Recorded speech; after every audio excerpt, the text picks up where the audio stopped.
En este video hablaremos sobre lo que es una matriz y un vector.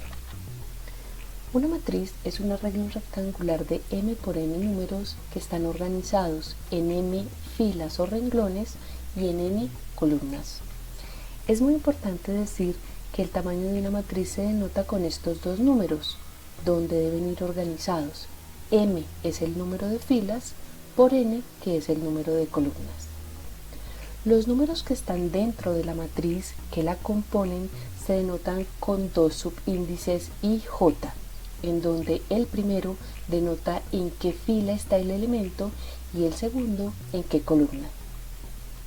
Por ejemplo, si tenemos la matriz dada por los 6 elementos que estás viendo en pantalla, podríamos decir que esta matriz tiene 2 filas y 3 columnas. Por lo tanto, es una matriz de tamaño 2 por 3.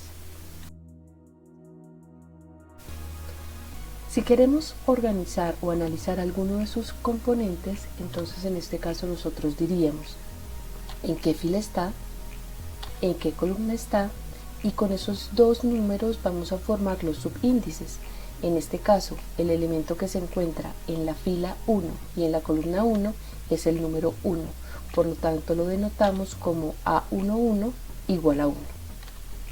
Si en caso contrario quisiéramos hablar del elemento que se encuentra en la fila 1, pero en la columna 2, es decir, en este caso del número 2, diríamos que la componente 1, 2 de la matriz es 2. Tengan en cuenta que es diferente a la componente 2, 1, porque en este caso estaríamos hablando del elemento que se encuentra en la fila 2, pero en la columna 1, es decir, 3.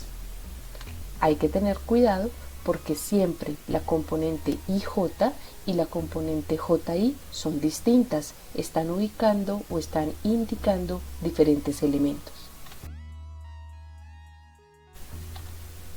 Tenemos nuestra matriz, trata de responder en tu cabeza cuál es el elemento 2, 3 de la matriz y cuál es el elemento 3, 2. Si tus respuestas fueron que el elemento 2, 3 es 0, estuvo perfecto. Y si tu respuesta fue que el elemento 3, 2 no existe, es correcto. ¿Por qué no existe? Porque estaríamos hablando de un elemento que está en la fila 3 y en la columna 2, pero no hay fila 3, por lo tanto el elemento no tiene sentido en esta matriz. Observa además que la matriz general se llama A con mayúscula y que estamos denotando sus elementos con la letra A pero minúscula. Esto también es muy común. Definimos también lo que es un vector fila y un vector columna. En el caso del vector fila, indicaremos que es una matriz de tamaño 1 por n, es decir que tiene una sola fila pero tiene n columnas. Acostumbramos entonces a llamarlo vector fila de n componentes y en su notación decimos un solo subíndice para indicar de qué componente estamos hablando, no como en las matrices que diríamos 1j, sino que simplemente denotamos con un solo subíndice, pues es claro que hay una sola fila. Separamos sus elementos por comas para no tener confusión entre ellos y entonces este sería un vector fila de n componentes.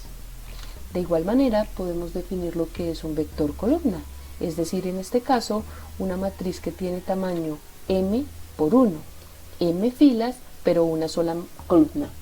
Para no decir que tiene una sola columna, lo denotamos como vector columna.